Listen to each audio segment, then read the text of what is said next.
Yes, I don't know how you feel, but that's how I feel about today. It has been a whirlwind day, and I am literally just flying around right now, and not only in my mind, but in body and spirit. So much has happened since Tuesday, Super Tuesday, the resounding victory of Donald Trump on Super Tuesday, basically taking all of the states for that day, except for Vermont, which we know that most of those people that voted in Vermont, or I should say at least 50% of the votes that Nikki Haley got received were from Democrats because they have an open primary. Therefore, they're not restricted on pulling the ballot for the Republican candidate and voting for Nikki Haley, which they did. Which once again, it's just purely symptomatic of the brokenness that we are facing in our current crisis that we see all around us. We are a nation in crisis. There's no question about it. Donald Trump's right when he says we're a nation in decline, and that is both all of the spiritually, emotionally, intellectually. We are a nation that needs to be grounded again in its foundation. We have almost, it's like a tornado has come through or a tsunami and literally lifted up off of the footings our home. Our home is on the verge of basically toppling because we aren't getting things right. So that's why I'm looking forward to it. I know you are. President Trump quickly, besides in his speech of pronouncing that he was the victor the other night, he didn't go as far as challenging Joe Biden. I was hoping he would, but he waited until the next day, which of course he came out and threw down the gauntlet, right? He wants Joe Biden on the stage. He doesn't care how that happens.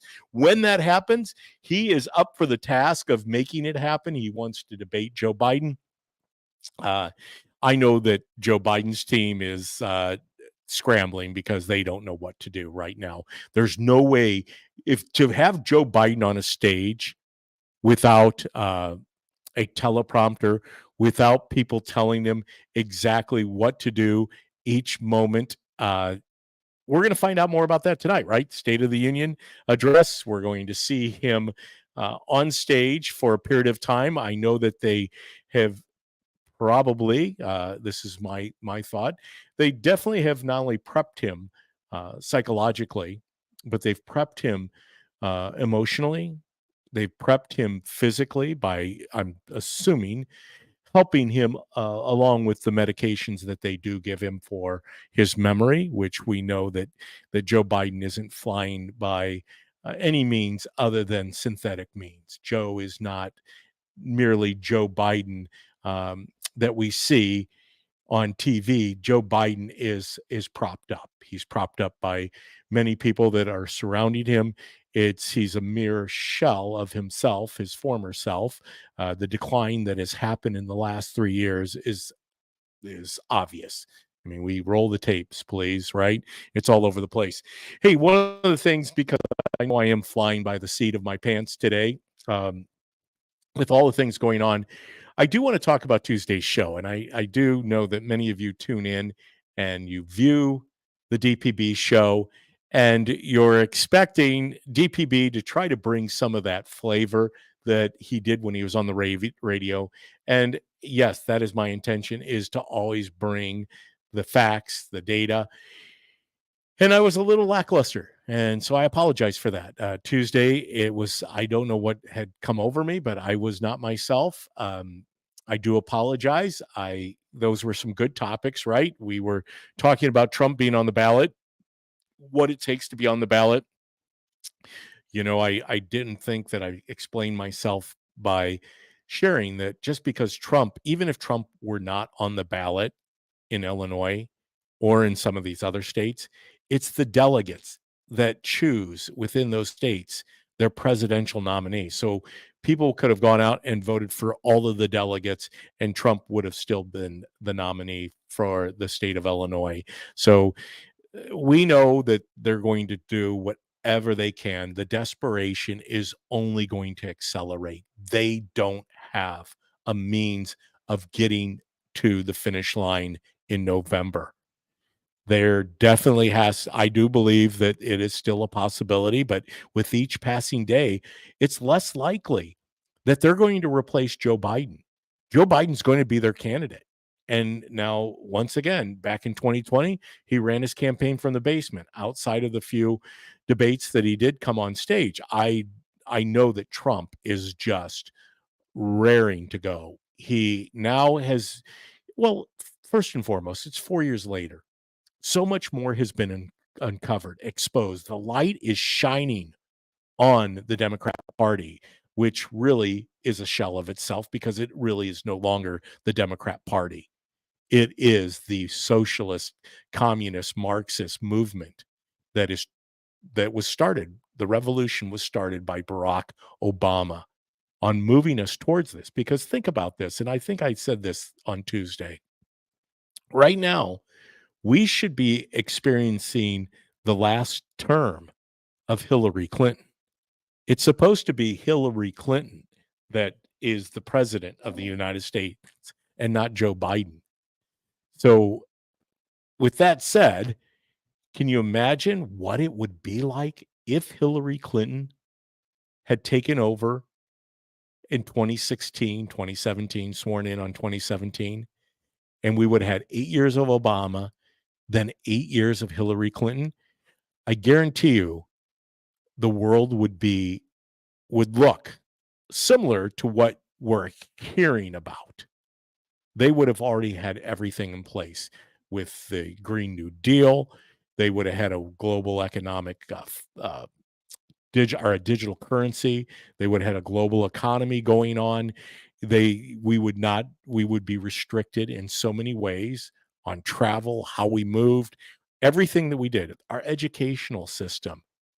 There would be no more proficiency in the basics of reading, writing, arithmetic.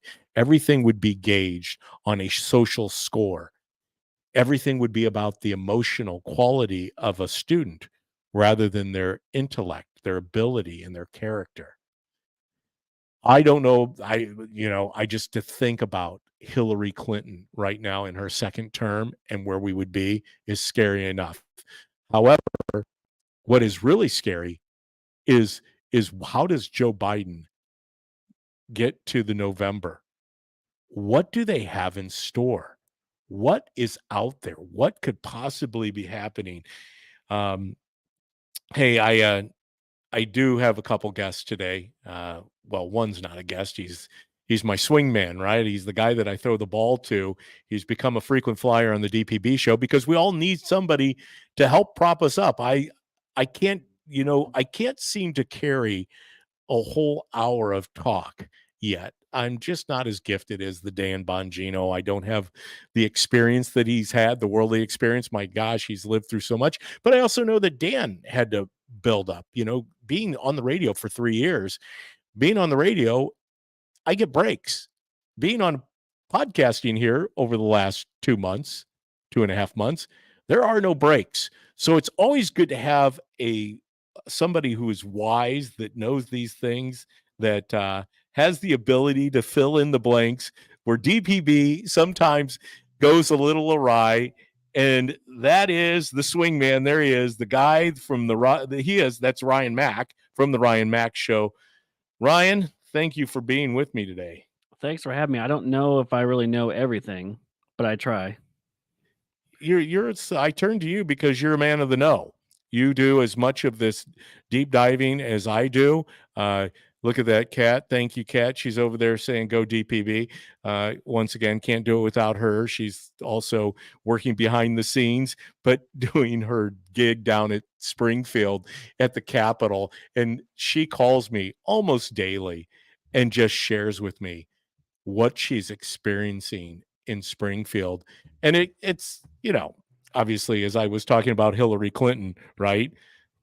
What could we imagine what the world would be like with Hillary Clinton at the helm, Ryan? Oh my gosh. You talk about a disaster. You have what would be her second term ending.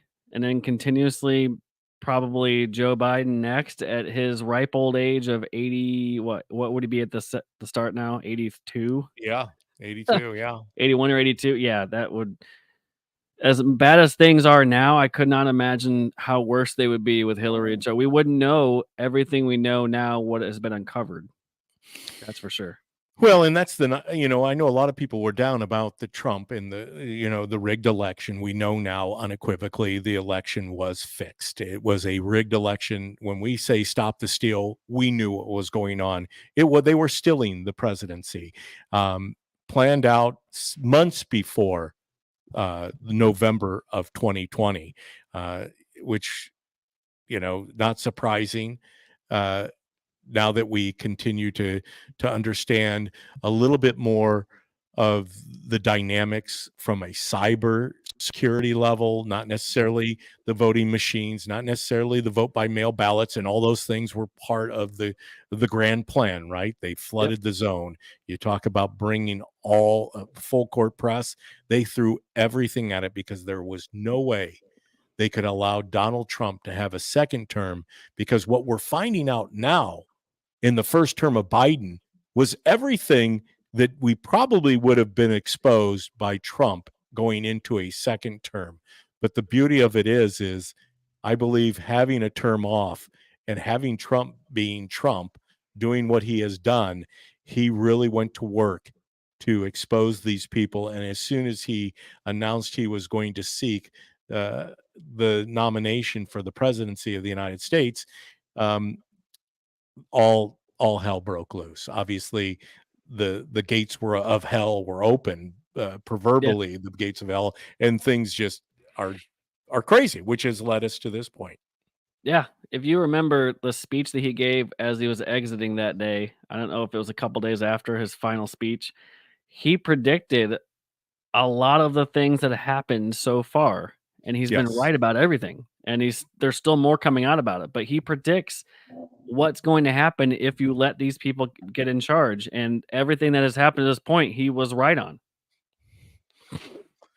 He nailed it. I mean, he talked about a double-digit inflation. He talked about the open border crisis. He talked about shutting down the pipelines and dropping out of the lead of being energy independent, and not only that, being the largest exporter of the world of crude oil. Yeah. All of these things he said on stage during the debates, which brings me to kind of where I was at the beginning, and the show's kind of titled that Trump call on Joe Biden to debate him. Uh, Ryan, what do you think of Joe Biden? First of all, how do they get him into a debate situation? Is he going to be able to even withstand going toe to toe with Trump? Not this time around. I mean, he struggled the first time. I can't imagine having a debate now with him, as much as he stutters and stammers and forgets where he is, where he's going off stage. Can you imagine what that's going to look like? I think an indicator of that is going to be tonight, right? In the State of the Yeah, Union address. yeah. We're going to see Backer him how up is he and yeah, yeah, all kinds of good stuff. well, how is he going to be able to perform? He has to be out in front of you know, at the State of the Union. He's in the chambers where everyone, the Senate, the House, the Supreme Court, Yeah. they're all in there. The vice And I know president. his previous address that he made, even then, you can tell there was signs of wear and tear, and the way he is now, there's no way they're gonna lacquer him up enough to hide everything that's going on, and Yeah. I saw a reel earlier about prop bets, on other things that he would say and stutter and confuse words and people. I would say take a shot every time he pauses or stutters or says MAGA extremist or terrorist and then says democracy, and I think you'll probably have alcohol poisoning by the end of the night. The unifying speech. I actually am looking ahead, because not that I couldn't bring myself to listen to his State of the Union last year. But was there one last year? Or was Yeah, it just in or with was it Kevin just in McCarthy as the 2022? speaker. It was a little delayed. Yeah, Not as delayed as much as this one is. right. But obviously, I skipped it because I didn't want to hear it was going to be more of the same old uh, Yeah.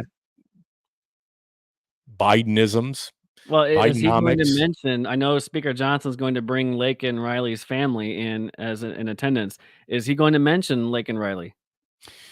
Well, and since her family decided that they were just going to stay away and mourn the death of their daughter, there will be a seat that is reserved for Lakin. It's going, so there'll be an empty seat there. Mhm. It'll be interesting because Speaker Johnson will be sitting off of the behind President Biden over Yeah. his left shoulder. So that's going to be interesting. Obviously, I do now remember Kevin McCarthy sitting back there behind him, which, once again, I'm thankful that Speaker Johnson now is sitting behind him rather than Kevin McCarthy. But I'm not Yeah. overjoyed because I still Right. think we've got a long way to go when it comes to Republicans in Well, it's a Washington, far cry D.C. from ripping up speeches, so I'll take it. Yeah, well, and you're right. And the These, weird knuckle rubbing she did. yeah. Well, like I said, I think most people are looking forward to it. I am going to be tuned in because many of you might know. And once again, we always appreciate you joining us here from 4 to 5 on Tuesdays and Thursdays, live on Rumble, YouTube, X, and Facebook at the DPB Show. Like and share, subscribe. Oh, that reminds me. Here, I didn't take Cat down yet. Hey, Robert, appreciate you being with us today. Robert Kelsey, hey, DPB. And of course, you know how to get to him. There he is, the Ryan Mack Show. I forgot to put up one of my banners that tell you all about where you can There you go. go. And I'll leave the Ryan Mack Show up there for a while. But what I started saying is President Trump is going to do a simulcast, basically. Yeah. So you're gonna have Trump basically responding to Biden Yeah. on the fly. And now I come to think of this. Did Kevin Ferris and I no, what Kevin Ferris and I did was we were doing the debate with DeSantis. No, was it? No, it was the debate between DeSantis and Newsom Oh, is okay. what Yeah. Kevin and I did, and He's doing doing the another play by special play. tonight too, I think, on his show as well. Oh, is Kevin He's doing doing it? another live coverage debate, I think, too. Oh, On there you go. See, Yeah. the Kevin Ferris. So jump over there and see Kevin. I'm obviously going to be out of here at 5, and hopefully you're going to be out of here at 5. We're all going to be out of here at 5. But I don't know. You tell me. I think this is kind of like the the debate before the debate, just not on the same stage. I think it's going to be classic. I I don't I'm going to have a couple different screens going. I hope that you all are going to do the same because we're going to truly see an opportunity of what it's going to look like going forward. I don't Mhm. know what they do at this point. I really don't. Uh, it is so broken. It is just beyond broken.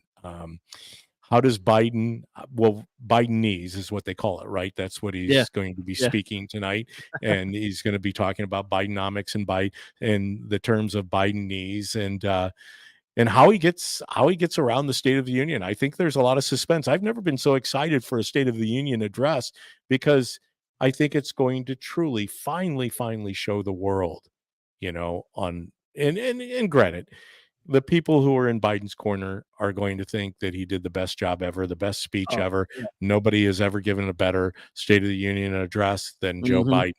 Biden. Yep. But at the same time, the reality is tomorrow, tonight, the pundits are going to pick through him, Yep. and it is It'll going to be be torn apart. ravenous. It won't It even is. stand a chance. I really think he's gonna show like you said, show the world what he's going through, and I don't think they're gonna be able to hide it much more. I don't think they're wanting to, because I think at some point along the summer, you're gonna see somebody else choose the spotlight. I really do. I don't know who it'll be. It's not gonna be Michelle Obama. I don't think it's gonna be Pritzker or Newsom, but then again, I mean, it could be, but I don't see any of those 3 yet popping up. I think it's gonna be him to the very end or Kamala stepping in because he can't for health reasons. I have no idea, but I really don't think he's gonna get to the finish line. Well, and at this point, I think they don't have a choice. I think they've Yeah. gone way too late. This should have happened. I thought that's what was going to happen with Sir's prosecutorial opinion and Mhm. review of what went on, basically saying this guy isn't mentally capable for being. I Mm. mean, how can you come out and make that statement and still have Joe Biden in office? Yeah, he's either a criminal or he's too incompetent and elderly to be president. There's no choice anymore. That's Which where shows we're you at. it shows you unequivocally Biden's not running the show. Mhm. He is a mere puppet. Who is pulling the strings. I think that's now they're going to just go with this plan. It's Biden in a second term. You've seen everyone starting to pivot back to defending him. At first, they started to throw him overboard, Mhm. right? And Yeah. now suddenly they're like, wait a minute. We've got a different plan. Well, We if you got to look get at him back into office. the uncommitted votes that happened in Minnesota and Michigan, the amount of people that are pro-terrorist in this party should be an opening statement suggesting that this probably isn't the right way to go. When you have hundreds of thousands of votes showing uncommitted for Biden, strictly because his center line on an Israel conflict, you have a pro-terrorist wing of the Democrat Party in America. Yeah.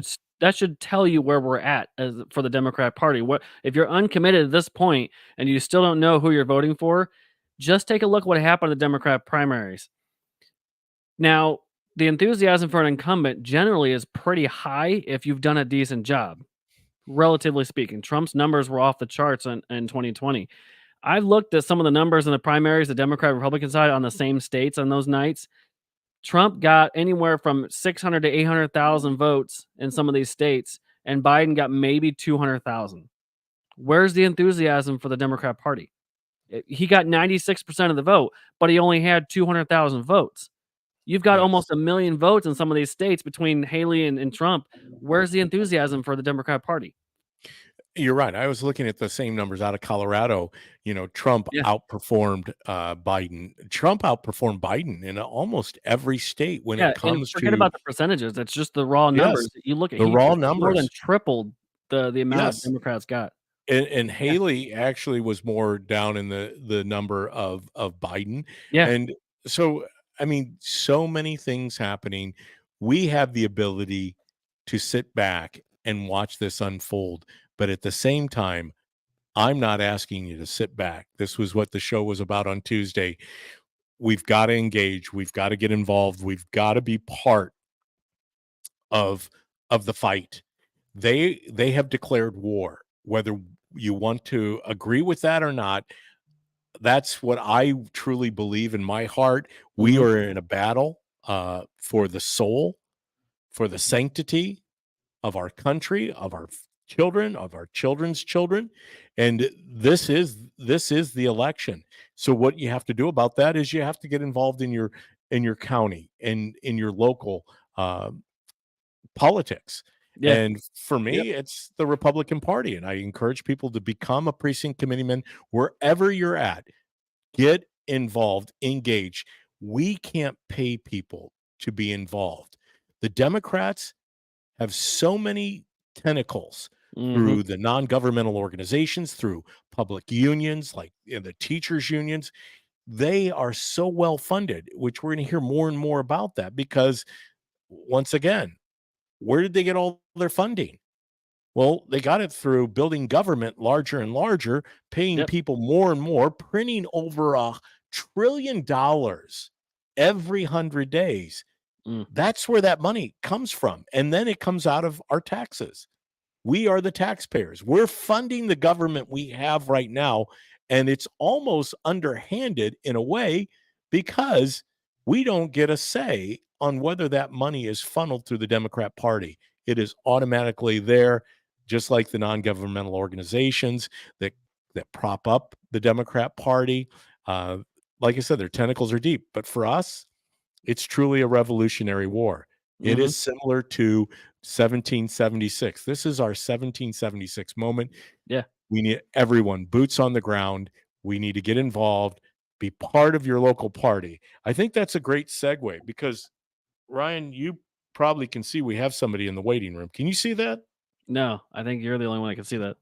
I'm the only one that can see that. I got to make Yeah. sure that you can start seeing this, because it's disconcerting that I don't know what you can and can't see, but I do know that we have the ability to bring 3 people on the screen at the same We time. do. But in the waiting room, I think I'm just going to pop him on, is, speaking of local party politics and county, uh, directors and chair people and vice chairs, is our county Republican chairperson, Dennis Grunler. Look at that. There he is right there, Hey, live. Hey, can we hear you? How we Can you hear doing, me now? guys? good. I Look can at hear that. you. Dennis, you found a place you're in your own studio. Is that your bunker?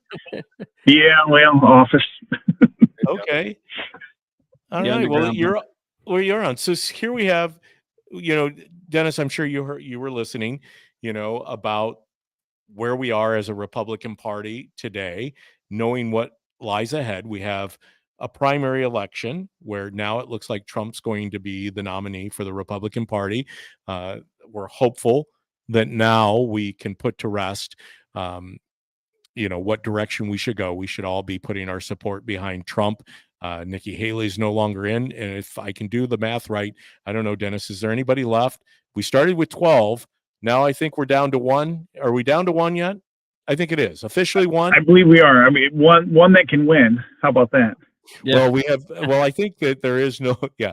I mean, there's still ballots where it has other candidates on the ballot, and I'm hopeful that those people now will just not decide to put their check mark in the box of Nikki Haley, because it serves no purpose, right?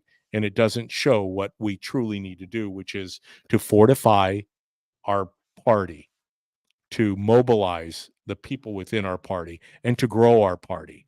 We need to come together. We all need to get on board and of the Trump train. I'm sorry. I said it because he is the person who has won this primary. I mean, unequivocally the winner. But Dennis, you have a primary too. I do. I do for county board Dennis, number Dennis, 2. just Dennis, and so I want to give a little backstory, and then I'm going to let you take it over and tell everybody about how you see this. Ryan, you may or may not be aware of this, but we thought we were going to have a gentleman named Tyler Bahan for Mhm. county board seat number 2 in Okay. McLean County, because Jim Solner had decided that he, at the beginning of the year, that he wasn't going to return to the county board, Okay. and petition to get petition the voters to get back on the ballot. So we started doing a little scrambling, and Tyler ran against Jim Solner in 2022. So we thought naturally Tyler would be our guy.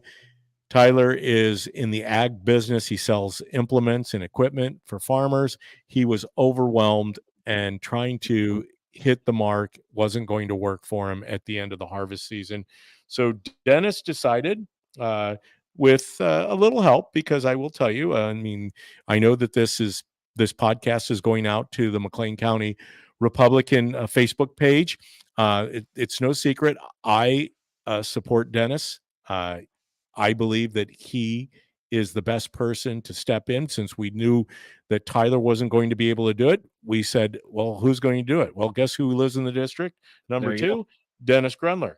So Dennis made a decision that he would run. And so that's where we're at. Dennis is running. I don't know why my camera just went off, but I see that. Can you hear me okay? Yeah, your audio's still Hear good. you. All right, Dennis, pick it up as I try to figure out where my camera's at. Okay. Well, like I said, we needed someone to run, someone that's conservative, that has our values, someone that's not going to raise taxes. And I live in a district, and I'm like, you know what? I'm going to go for this, and I would like to have 5% of what the county vote says, and put my mark that way on the county, instead of maybe influence, actually have vote. And when I knock on these people's doors, the biggest thing I hear is, don't raise my taxes, don't raise my taxes. Mm-hmm. And so I'm out there resonating with people. Dennis Grunler is conservative. I've been involved with the party for years. I have a track record. The person that I'm running against as far as I know, for years, hasn't been to a breakfast, a dinner, any events that we've had. Hasn't donated monetarily, hasn't been involved at all. And, I have. So I believe that I'm the better person for this. Well, that position. makes a difference when you're involved and people actually can see you and know that you're out and about and getting to know the people in your district. That makes a big difference. I live in the edge of District 1. I haven't yet to see either one of my board members in and around Gridley area. Not once since they've been on the board. They hide out in Bloom's normal area mostly. Yeah, well, I've been knocking on the doors. I have actually touched 750 houses so far. Nice. And I would like to at least double that, if not triple that, between now and the 19th. So Now, what does that is my where goal. is District 2 at in regards to the county? So District 2 is southeast. It's actually just south of 1. Okay. It is, let's say, from Route 9 out Cooksville that way. It takes in Arrowhead. It takes in Downs. It takes in Leroy. It takes in Hayworth, Saybrook, an area, the areas in between there. So it's a nice size area. Yeah. Yeah. Awesome. I have no idea what I've done to my thing, but as you can tell, I've been playing around trying to figure out how to get it back. I have no clue, Ryan. Do you have a little switch right up by your camera that might have got flipped? By my camera. Right up by your actual camera. Yeah, go into your settings. But not even on your settings, your actual camera itself, like my computer. Yeah. Up by where my I see. is. There's a little. That's where I think I was. I think I was trying to clean the dust off. The dust bunnies. I bet you switched it over. Oh no, that was Kevin Ferris's face for a second. I don't know if I know that there's a camera on this, but it doesn't seem to be. You don't have a little switch above your camera? Yeah, I don't have a little switch. It says remove from stage, solo layout, mute. I don't want to mute myself because then we'll be in real trouble here. I don't know. I switched the camera. The camera's obviously, if I get up and get out of my seat, I can see that the camera is on my digital camera. You said, Ryan, go to the settings. Well, I didn't know if it was anything on your platform end, but it may not be your camera. But go into your. There's also a stop cam button. There's a stop cam button. Maybe you can restart the camera. Yeah. I'm going to try that. So continue to pick up the pace where you were at. Tell the folks, and I think this is important. Tell them a little bit about you, and then tell them that it is a primary, obviously, and you have an opponent. It is. So a little bit about myself, Dennis Grunler. I'm chairman of the Republicans in McLean County. And, I do all the board meetings. I've never missed one. I'm there. I have division heads that we put together that are trying to get the words out to people. We're trying to promote precinct committee people to come in and go out and talk to people. So you actually have somebody knock on your door and talk to you about what's going on. So, that is something that we are doing. They just added 20 new precincts to the county. So there's 20 new ones that we have. So we already, we are almost about halfway, but now we're about 20 less than half because of all the new precincts. Used to be we can get people to come in and go out and talk, knock on a door, but politics has almost become a dirty word almost anymore. Yeah. They make you feel bad for which way you are. So we need to get rid of that stigma, and we need to go out and talk to people. When I talk to people, I don't get that stigma. Right. Of course, most of the people I'm talking to are, voters that do care. I guess if you cold knock on a door, it's a little bit harder, but I think we need to talk to everybody. Hey, David, welcome back. Hey, there he is. It's too simple. Technology. Once again, it's good to have you guys to bail me out in conversation on the DPB Show. I don't have Mr. Producer. I don't have Mr. Producer. I have Ryan. He helps out sometimes. Kevin works behind the scene. The one that says stop cam, who pressed the button on stop cam? I just did it again. Stop pressing that button, Mr. Producer. Oh, yeah. So stop cam down at the bottom of your platform streamer. Yeah. Don't hit the stop cam. Your picture. Yeah, that stopped it. But some of the things you were talking about, Dennis, and I think this is critical to going forward as a party. You've put yourself into a run for a county seat where you're going to represent a County Board District, the people of County Board 2, you already have been on the ground for the last couple of years representing the Republican Party on the county level before. Also a precinct committee person for the last few years. And a precinct committee person, which is what I was saying. We can't win in November if we do not come together, all hands on deck, right? We need every Republican. We need every independent. We need every person that is sick and tired of being sick and tired, watching them destroy this country, just take away the values of the things that make America, America. And in order to do that, we need more precinct committeemen. You just said we added another 20 precincts. We are currently about not quite, somewhere around 45% of our precincts are filled now since they added. We used to be above 50%, which is very rare that counties in Illinois or counties in any state have 50% of their precincts filled. But we're not going to be able to rely upon the government dole like the Democrats do, because that's how they're funded. They're funded through all the means of NGOs and you name it. It's big government that funds the Democrat Party. That's what we're trying to rebut, right? Or to stand up against. But we've got to come together and grow our party. And part of that is getting involved. I'm just going to say it, Dennis, because, I thought it would be a good 4x4 sign, since your opponent has a lot of 4x4 signs on.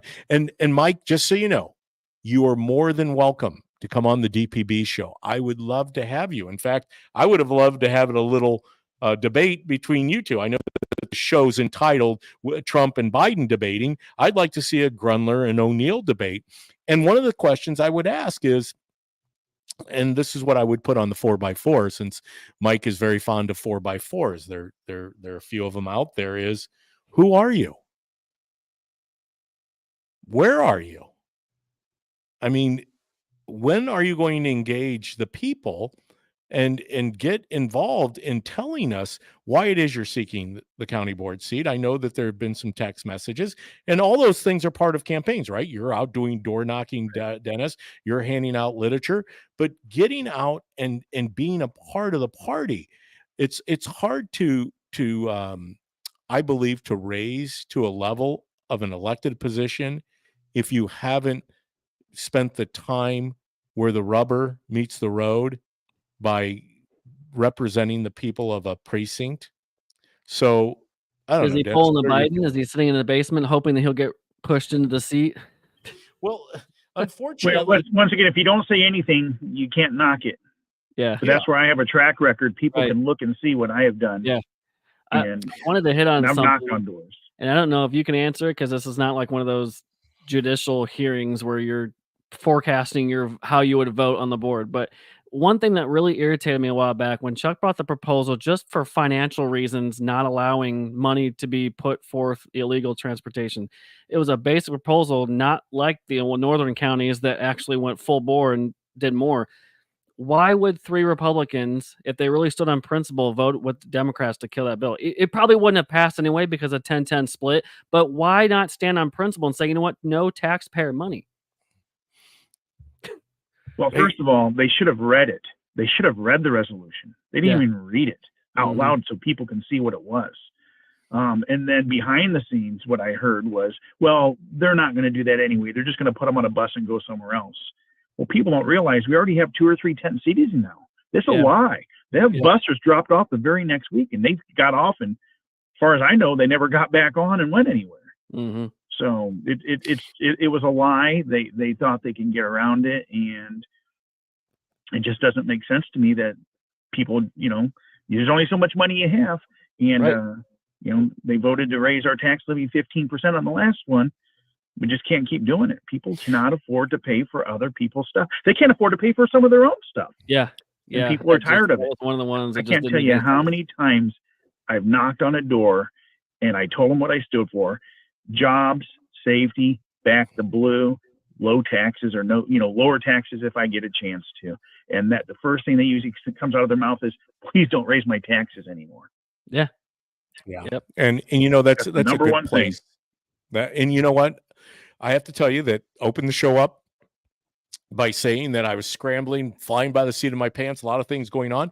My wife and I are currently out there looking at homes, and one of the big determining factors on where we will live is the property tax.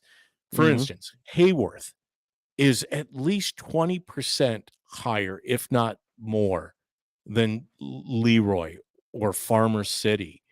Right here in McLean County, our tax rate and what people pay, which is a consideration for us because, we're going to take care of the amount, the mortgage isn't going to be as concerning to us as the taxes because we're going to be retired at some point, and that tax bill continues to go on. Now, there are options for senior freezes and things like that, homestead exemptions. But I'm fascinated by this dynamic that if you are to sell in this economy, you're going to realize more money for your home than probably ever before. Unfortunately, most people who sell have to go out and buy. That's right. Mhm. And with the inflated values, gets back to the equalized assessed value of a home, the EAV, right? Because the county board keeps saying, well, we haven't raised your taxes. Well, that's not true. If the rate hasn't been raised, but the inflation has increased the valuation of homes, then naturally, how are you taxed? You're taxed on the assessed value of a home. So if homes now are raising in price, which to me it's astronomical, the values. I went and looked at a home before coming into studio, 395,000. Now, granted, it had acreage with it of 4.5 acres, down near Farmer City. 80 was it 8,800 for annual taxes, Mm. but the valuation of almost $400,000 for a home. Yep. How can the common family, people just the working class, continue to afford it, Dennis? And that's what you were speaking into. They can't. They can't. We're gonna, and that's what I asked on the last election when the Republicans didn't win. And they asked me and they interviewed me. They go, "What's it going to take?" I said, "It's going to take people hurting more." And I think it's starting. Yeah. I think it's starting because that's what's going to drive people's activity to get out and vote again. My wife and I, we're not big eaters, but we like most people, we eat. It's kind of something that we like to do. We eat food, but going to the grocery store, we have no children in our household. It's just the two of us. Well, of course, we have Bella, the Saint Bernard. Bella has her own budget. That's a budgetary line item that Bella has, which is it's Automatic. approaching our consumption level, but it's concerning. It should be concerning. But just for a couple to Yeah. be buying groceries, I mean, what I was buying under the Trump era was I was spending a third of what I'm spending now. I mean, it's almost shocking. I'm so shocked when it rings up and I see the number, and I can't imagine somebody like you, Dennis, with a gaggle full of kids. And we spend a couple $1,000s a month on food. I don't Mm. know how anybody working for $15 an hour can do it. Well, of course they don't. It's not their fault that I have kids, but Right. still, I mean, Yeah. it still costs me money. Yeah, it's expensive. Well, and those are the dynamics of what a county board brings, is that solidifying. We currently stand at a 10-10 tie, right? 10 Democrats, That's 10 correct. Republicans.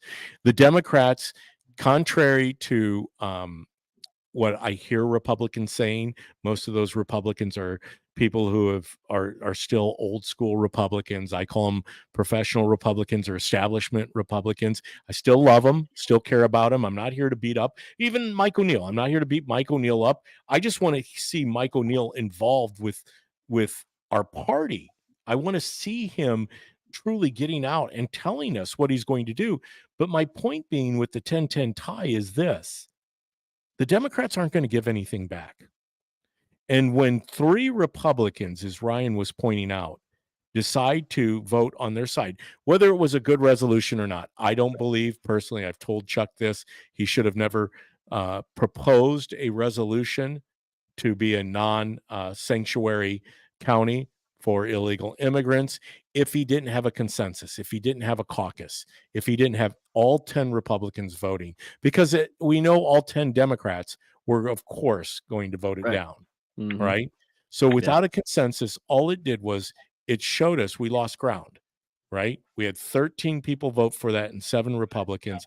3 Republicans decided to vote to not have us as a resolution for a non-sanctuary county, which really didn't have any teeth in it, because if you look at other counties that are truly doing it right, they're Yep. saying absolutely no way, we're not going to house, we're not going to entertain bringing more people into our county, which is already pushed to the limit.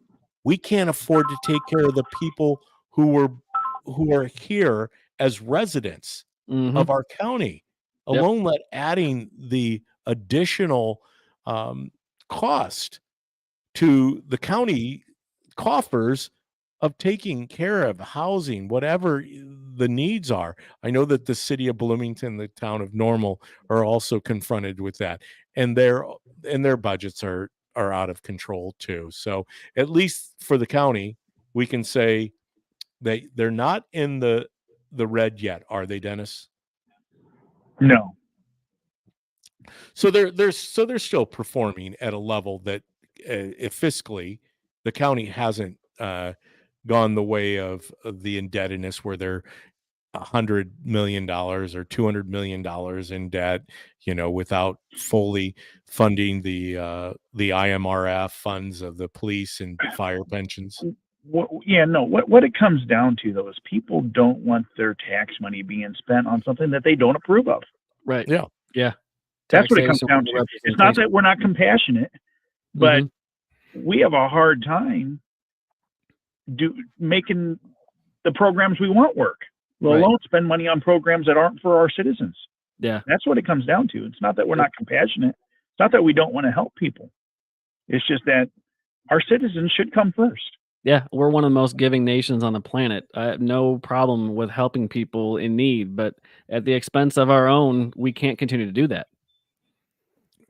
Well, and ultimately, it is about following the rule of law. We have a constitution. We have as broken as our immigration system is, yes, we need to fix it. But we don't fix it by just opening up the border and allowing every state to become a border state. And the influx of it's overwhelming. No economy of scale can handle what is truly going on in this nation. And this is part of the greater plan, I believe, come November is we're going to try to make sure that as many of those people who have come across our southern border will have a ballot that they can fill out. I believe that many states are going to push after the primary to allow voting for undocumented illegal immigrants in this country. It's got to be one of their plans, because lo and behold, Joe Biden is not going to win without a whole lot of external help. I agree. Dennis, we're going on 50 minutes. Obviously, I had you jump on. I know you've got a lot going on. As far as other races in the county, as the county chair of the Republican Party, what are you seeing out there? Contested primaries. You have the 88th with Regan and Chuck. You have the 53rd with Mike Kirkton. Susan, I always forget Susan's last name. Wentz. Yes. You have Kirkton, Susan, Jesse, Justin Bieber, and Chris Balkema, right? Yep. You have a contested primary in the 105th between Dennis Tipsword and Don Rinks. Did I miss any? You also have a contested county board race. Number 3. For George Wendt, number 3, and Brian Leffler. Once again, Brian, I had George Wendt on here. More than happy to have you on here. I have reached out to you. Love to have you come on the DPB show. I'd love to hear from Brian Leffler, and I'd love to hear from Mike O'Neill. Once again, open invitation. You know how to reach us.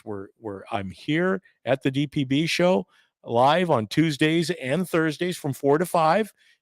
So far, so good. I've been able to make it, sometimes by the skin of my teeth, under the radar, flying, in here to my studio in my undisclosed place. I'm not going to quite give it the elaborate description as Mark Levin does. Yeah. The underground bunker. The underground bunker. No need. I will say that this is a place where I'm at. I feel very safe in.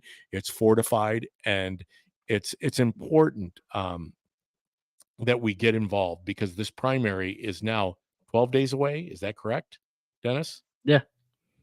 It is 12 days from Ryan today. says yes. I'm going with you, and you're saying yes. What else do you see on the horizon, Dennis? Well, you can actually vote on Saturday and Sundays now at the mall. Did you know that? And during the week, you can vote at the government center. Government center Monday through Friday, and all 7 days at the mall by Kohl's. Yes. So the former Eastland Mall, I think it's still the Eastland Mall, but formerly it used to have stores in it, which isn't necessarily a reflection of the economy. However, there is a piece to that, because my wife often challenges me with the mall that we like to go to up in Mankato. There's my wife right there. Enabling illegals is not helping anyone, including the illegals. And that is so true, because we know what the ramifications of the mass humanity at the border is. It's child trafficking. It's selling children into sex trafficking. It's abusing. Fentanyl. And so many. Go ahead, Dennis, you were saying. And fentanyl, drugs coming across the border. Oh, it's unbelievable what's coming across that border. It's They make the news makes you think it's all 5 to 7 year olds, and it's not. These are grown military age men coming. Yep. But I want to finish that thought about a mall, Eastland Mall. Obviously, right down the street is College Shops at College Hills. They're not experiencing the decline that Eastland did, and I think it's just, unfortunately, sometimes there can be only so many stores. Retail obviously is going in a different direction, especially with online purchasing. But the mall in Mankato, I mean, it does this joint thing with the Mayo Clinic, and it is packed. But it also is a state that doesn't have a sales tax. There you go. Their tax structure. Why is it that businesses want to be do business in Florida, Texas, Tennessee? It's because of the burden that has been put on by municipalities, by counties, by states, and Illinois obviously doesn't favor well. Dennis, what would you like to tell the people here on the DPB show as we wrap it up for the day? Get involved, find give us a call, get on the internet, leave us messages. I have people every day leave us messages, either voice messages or text messages or emails, and wanting to get involved. Please, we need your help. We need people to get involved. And if you want to make a difference, that's what it's going to take. I'm going to interject real quick, because one of the things that happened last week when the traffic court judge from Crook County, the minor traffic court judge, decided to flex her muscle in night court and kick Trump off the ballot. I don't even know how that appears. So did anybody actually appear in front of her? Was she just trolling, looking for something that she could rule on? So she ruled to kick him off, and then she wanted to stay it. So really, he wasn't off. But you said that you had a lot of people reach out to you, Dennis. Tell us about that. Unbelievable how many people called and messaged in. They were fighting mad. People that I've never heard from before. Yeah. And they're like, hey, is there a way we can sue them? Is there any way we can do a class action lawsuit? I mean, people were livid. And I try to talk them off that ledge and let them know, hey, first of all, it's stayed. As long as it's stayed, he's on the ballot. And they're like, well, what if I vote for him and then they take him off and then my vote's wasted? And I try to assure them that I can't believe that the Supreme Court ultimately would let that happen. because of due process alone. And turns out I was correct now that the rulings come out. Right. But there were people, I tell you what, there are so many people mad, upset, wanting to know what they can do, and what we can do. And I let them know, let's give it a little bit. And I'm glad it worked out, because the Illinois Supreme Court doesn't always rule what I believe the law is in favor of. I think Well, sometimes and too, it looks like it's intentional, maybe if they know that it wasn't going to go through, but to scare up the MAGA crowd a little bit and rile them up a little bit, maybe they can cause another insurrection on their end. Yeah, and I did an interview with WEEK they put out, and I just let them know. I mean, I think the way to put a stop to this is to start impeaching judges that are going outside the law. Yeah. And this wasn't a 6-3 or a 5-4 ruling; it was 9-0. Yeah. And this judge, I think, knee-jerk reacted, not only stated even before the ruling came out, pretty much ruled to put him back on it, and also she didn't take the delegates off.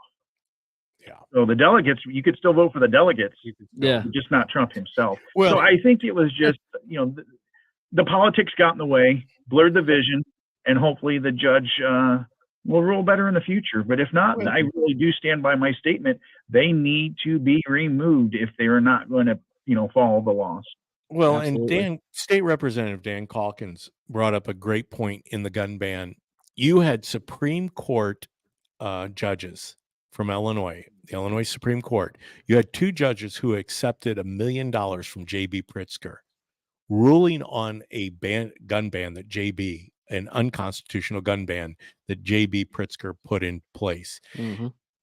As long as you have people able to, when lobbyists, when NGOs, when outside groups, external groups can have influence over the way that you operate, this is a constitutional office.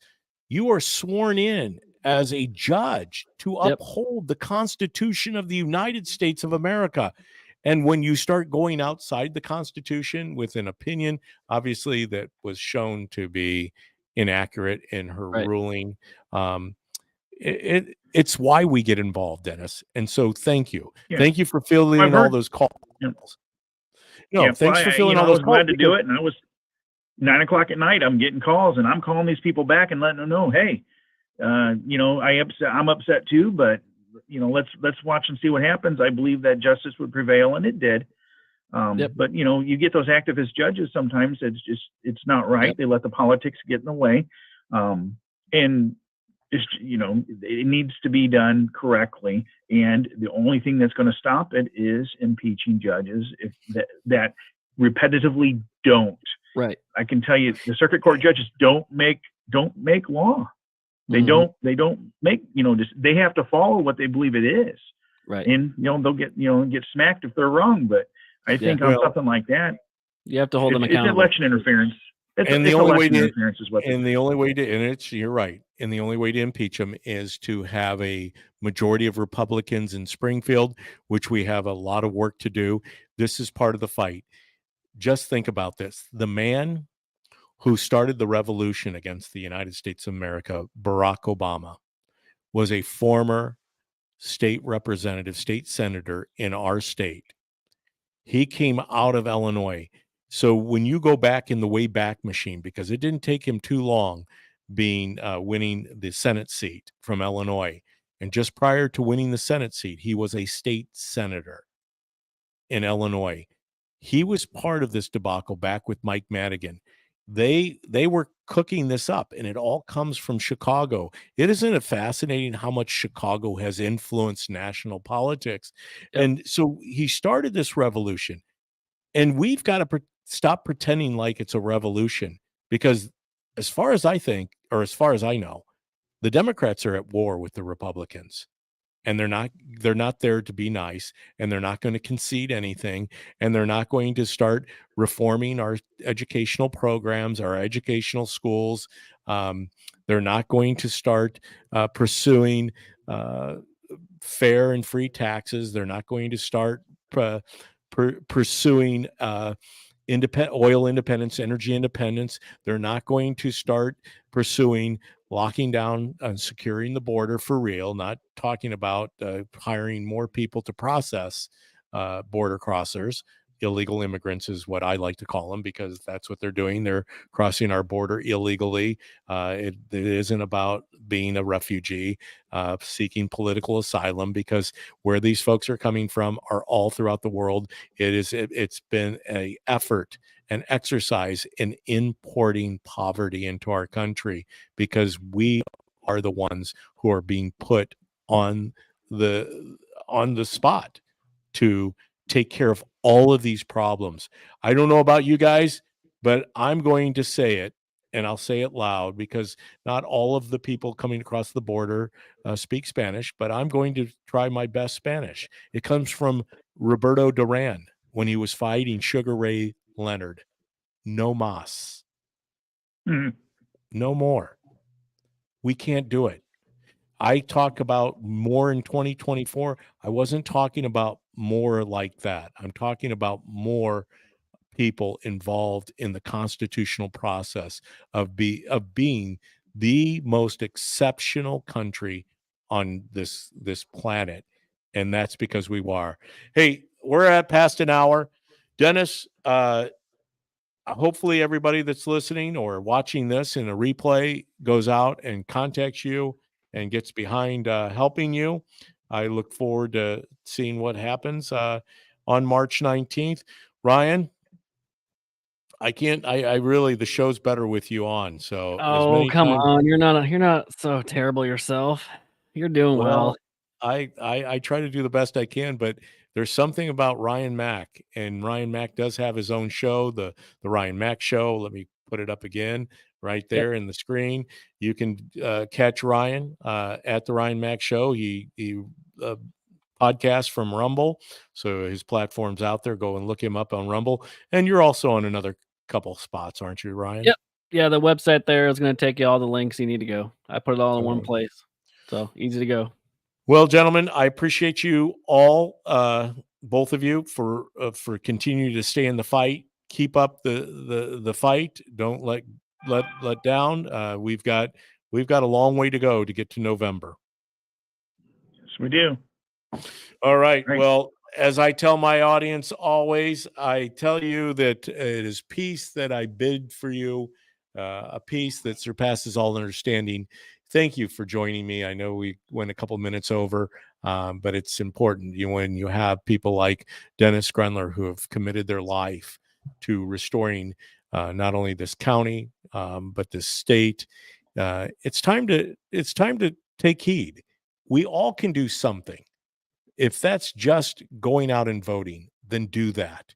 If it's volunteering to be an election judge, do that. We need election judges.